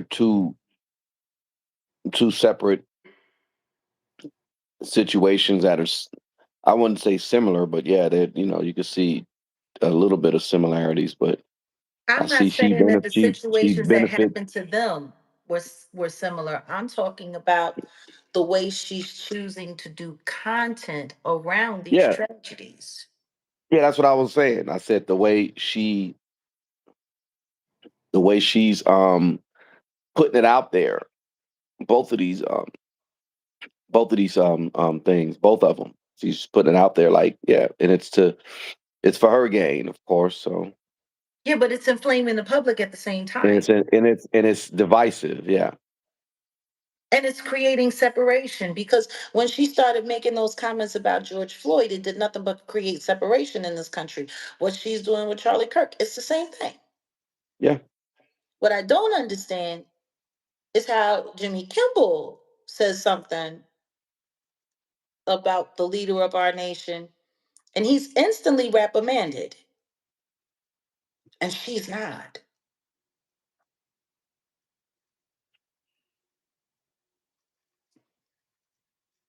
Like, I'm sorry, I got an issue with that. I'm trying to figure out how in God's name do you get to say the kind of stuff that she's saying and your channel is never demonetized? You don't got nobody shutting down your live. You don't have nobody snatching your image down off the screen. You don't like none of that. Like the stuff that happens to us when we get to going in on some real stuff, that never Hmm. happens over there in Candyland. That never happens. Right. Nobody has said anything. And meanwhile, all of the stuff that she's saying and all of the stuff that she's doing, I'm not saying it's a lie. I'm not saying it's the truth. I'm saying where is it leading to? Because right now, everything that she's picked out and she's pointed out, it's like a dog chasing its tail. And it's just inflammatory thing after inflammatory thing after inflammatory thing after inflammatory thing. Meanwhile, the Candace Intelligence Agency keeps on moving on, and her good friend Tucker Carlson's daddy was CIA, and the man who messed up her very good friend, yay, is CIA for another country. Like I'm trying to understand. What are we choosing to ignore? What are we choosing to see? So, to all of the people, and welcome, Brandon. Welcome to Jag Nation.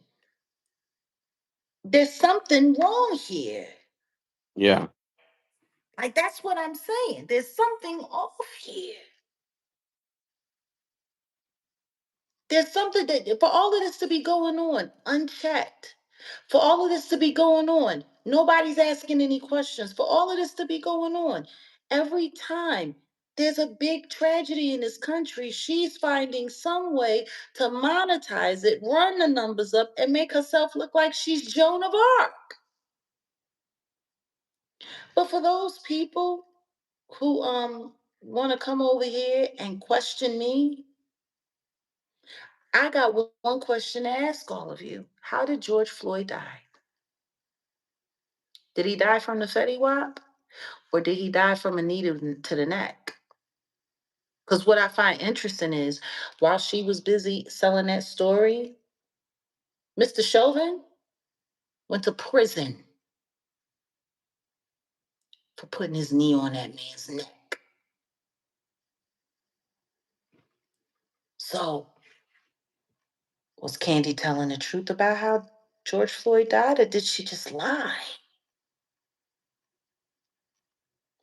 Because see, while she was busy running that story about George Floyd being an addict, she was running that and running that and running that and running that like she's running details about Charlie Kirk's demise right now, unchecked. Am I wrong?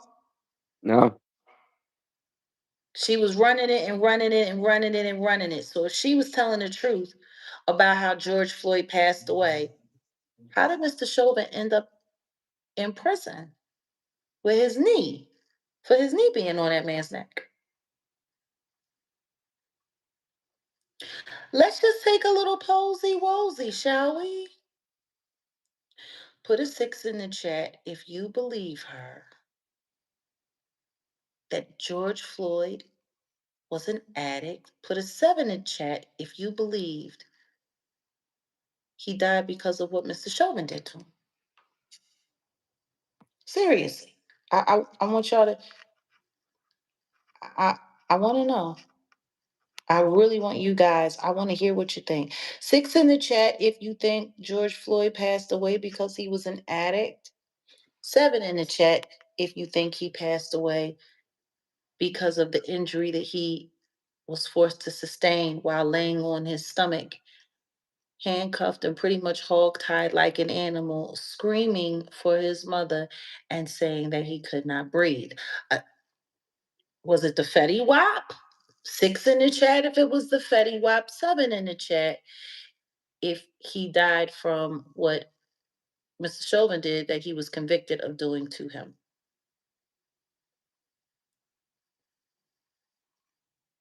And for all of you who might be watching from Candyland, I want you to look at this chat and then go back and comment on that.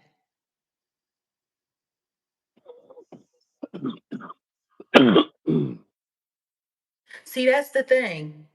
When she was running her mouth about George Floyd, it was unchecked. And it was easy for it to be unchecked because the trial hadn't happened yet, if I'm correct. Am I correct? No, it hadn't happened. All of that happened before the trial. Ooh, 10 more likes. And we'll make it to our goal. That would be awesome. The trial hadn't happened yet. Discovery hadn't happened yet. All of the evidence hadn't happened yet. The coroner's report hadn't happened yet. The examinations of everything that happened, it had been hidden from the public. Nobody had heard about, nobody knew. All we had was people online running their mouth, speculating 1111 over there. No, seriously. I want y'all to think about that. She got to run with that story. She got to run with that story and she kept running with that story. And it reverberated all over the internet to the point where people were literally mimicking what she was saying. And then she had her good friend Kanye out there saying the same thing, pushing that same, like, nobody's finding it weird that he went into the hospital, a psych hospital, after they said he was tuned up by Harley Pasternak and came out, and then they downloaded him with a bunch of information that they sent him out in the world to go say. Oh, it's late, Mel. We're almost finished though. We ain't gonna be here much longer. If people want to know why I question Candace Owens, that's why.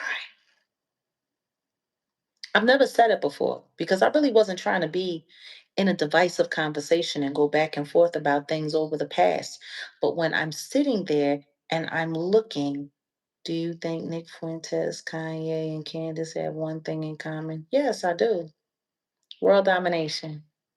All three of them want world domination. Pinky in the brain. I have plans to rule the world. Yes, I think they have that in common. See, that's why I question whatever comes from her, especially when she's running and as hard as she's running everything that she's doing right now.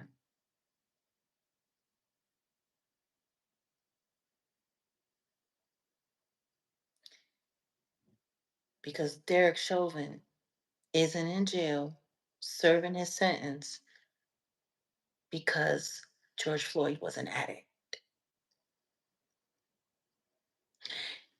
And I have to ask myself, how many of her so called supporters and followers don't ask the same?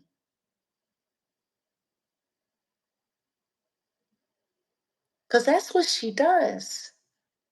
She runs up the numbers on hot button conversations, but for whatever reason, don't nobody ever pull her chain and tell her to get your ass back in the yard. If I said half of the things that she say over there, my platform would be gone. Gone.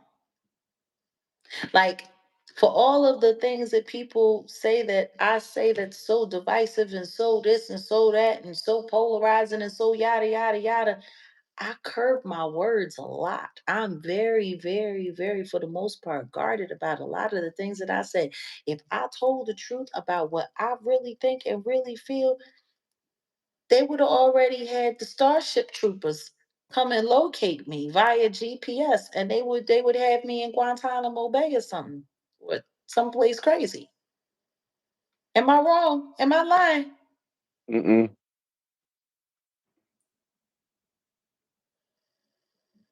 So this is why media literacy is, yes, it's very important, but also ethics and integrity.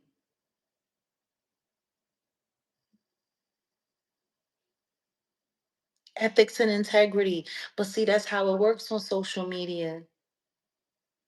You get to run it up and say whatever you want to say. And then, boom, there's the reset. And then people forget all of the stuff that you said before. It's so funny because somebody was saying that people was talking a lot, before Diddy beat the RICO and beat the ST charge. And now people ain't talking so much anymore. And this is the thing, people are still talking. I haven't stopped. I haven't, retracted.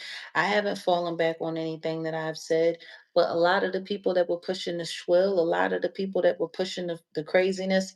Oh, quick little update, guys. Ashley Parham is looking for new lawyers. Oh yeah.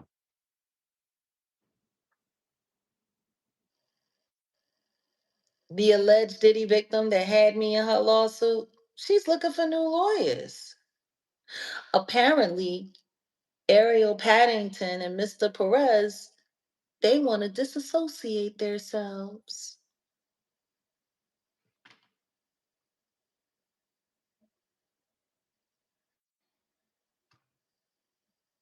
Isn't that crazy? Oh, and Diddy is moving forward with his defamation lawsuit against Ariel Mitchell, Courtney Burgess, and News Nation. And she actually had the audacity to file paperwork and say she really didn't say anything about him. Can y'all believe that? As many interviews as she did, the way she was sitting on Pierce Morgan, the way she was sitting with Sean Atwood, and she didn't say nothing about Diddy. You want to know what I find interesting? Everybody is sitting there saying that there was no freak offs, there was no celebrities involved, right?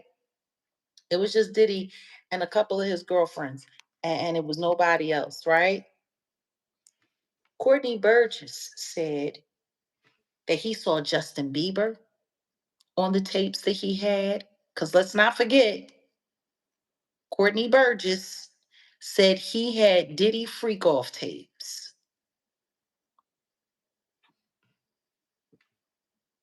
That's what Courtney Burgess said. He said he had freak off tapes. He said Justin Bieber was on those tapes. He said a bunch of people was on those tapes, didn't he? He said little people, Mm-hmm. people that were underage, was on I don't those even I don't even tapes. think that they even verify. Like he said all this and none of that was verified. I don't know. You want to know what's really interesting? All of those tapes, wasn't they allegedly, wasn't all of Courtney Burgess's tapes allegedly confiscated by the feds, Yeah, and they had to go up to New York to the grand jury and sit there with the supposedly. grand jury, and yet none of those tapes was presented at trial. Yeah, that's why I said supposedly. Yep. You want to know what I find even more interesting? Ariel Mitchell Kidd, her first interviews of her coming forward last year, she said she saw the evidence. She didn't actually watch the tape, but she saw screenshots. And the Mhm. pictures that she saw, the people in them were celebrities and they were not of age. Right. She said that. She said that on News Nation. I believe she said it on TMZ. She said it in a lot of places. You want to know what's interesting? When they went up to the grand jury and they came out, it was TMZ that was there on the steps waiting for her to come Mhm. out. Her and Courtney Burgess. Most of those pictures of her dressed up like Paddington Bear with the big booger wolf. Mm.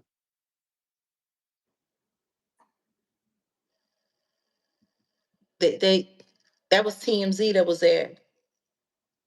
Just like they was there to find Gina on the day of the on sentencing. Oh, I'm sorry, on the verdict day. I'm just trying to figure it out. Right up until the verdict came out, she was sitting over there with Pierce Morgan talking about Diddy will be found guilty of the RICO. Diddy's going down and whoopty whoopty whoop and yada yada yada. And now she's filing paperwork saying that she didn't really say anything. Mm. Why are you backpedaling? Now, see, that's a backpedal. They said that I was backpedaling. You seen screenshots from the tapes. Courtney Burgess had the tapes. Y'all went to the grand jury. None of that stuff made it to trial. So who's telling the truth and who's lying? Hmm? Who's telling the truth and who's lying? What's real?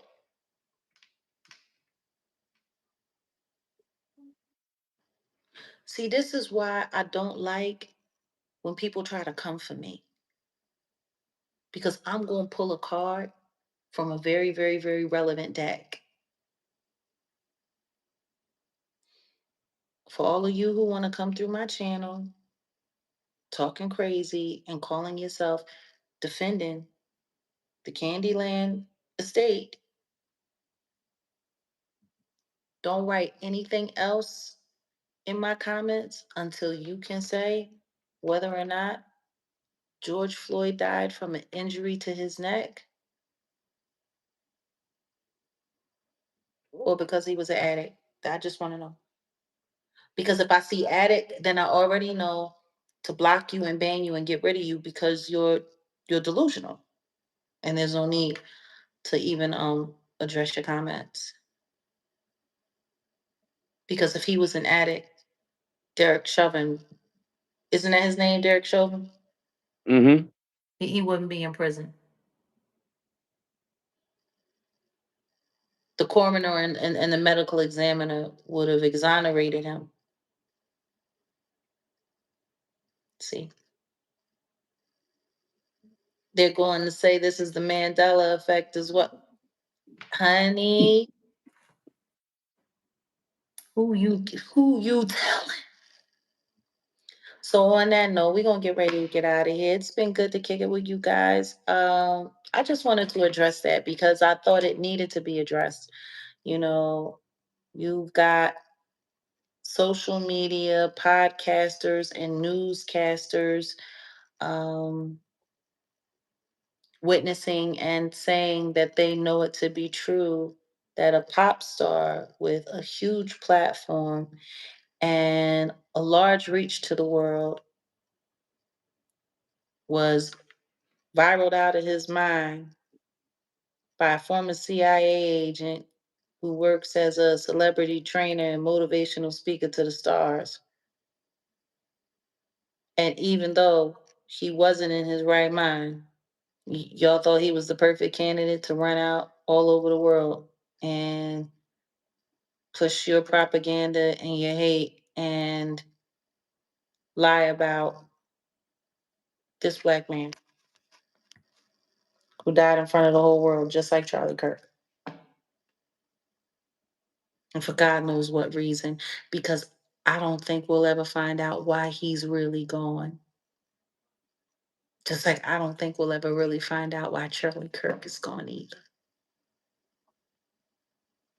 You know, it's just people have gotten so used to just saying whatever they want online and getting away with it. Do you have any word in close, Wolf? Nah, just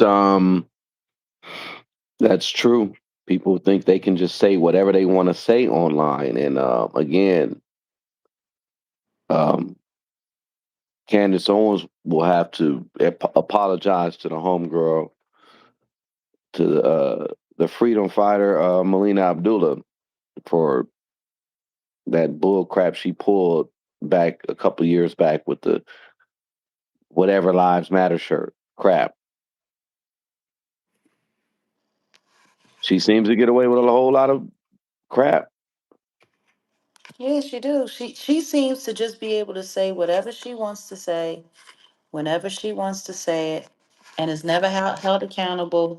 And her pocket don't ever suffer for it either. She just gets to say whatever she wants to say. What I do know is this: whatever accountability tarp she lives under, she should package that thing up and sell it. Cause man, that will probably be the best merch she ever had in her life.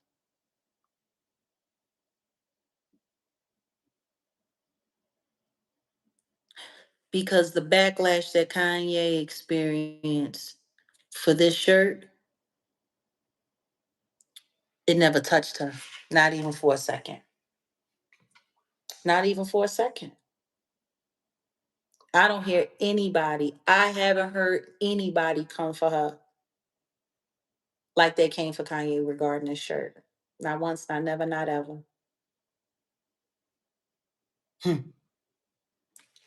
Rest in peace to George Floyd. I pray that his family has found peace or is still working to find peace. I say the same prayer for the Kirk family. I losing your loved one in such a dramatic fashion for all the world to see. It's a terrible thing. Pray for a victim, pray for a survivor, and pray for our minds, man. I'm telling you, this internet stuff, it's gonna send everybody over the edge one of these days.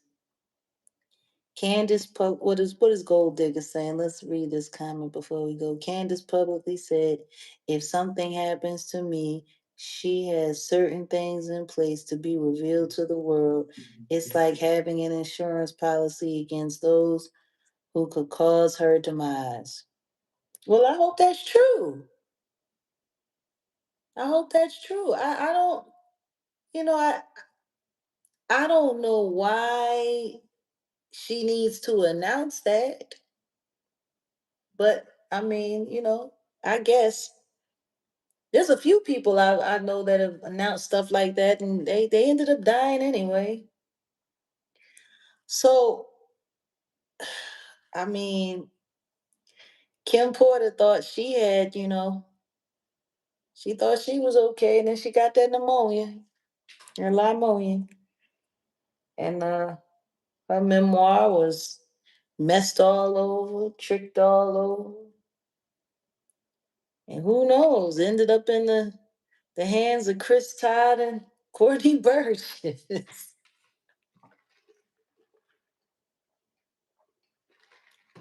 The truth is, there is no foolproof plan to surviving telling the truth at all costs. There's none of that really exists. It doesn't. And God help anybody who thinks it does. I mean, the thing is this: if she's assuming that her life is in serious danger, She knew that before she started doing what she's doing. I know the same thing. Like I sit in that seat in real time, G. I'll never forget the first time somebody showed me real rap that there was a hit out on me, that there somebody had put money on my head to collect my life.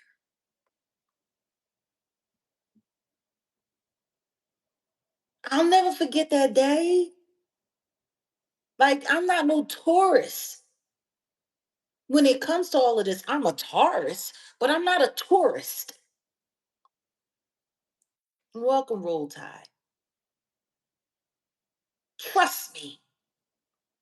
I know the danger that comes along with standing up against powerful people and speaking truth to power. I know. But you know what, though? You choose it. So I can't run around begging people to feel sorry for me or trying to create some kind of sympathy. Yeah. You remember when I told y'all, yeah, about Angela? Rest in peace, Angelo. It's been 1 year, over 1 year now since he passed away. You know, I think people tend to forget. Don't worry for me. Just pray for me. Worry comes from the spirit of fear. If we truly believe in God and if we truly believe that God has me covered, then we already know we gonna be all right. It's funny. Candace is supposed to be a woman of faith as well,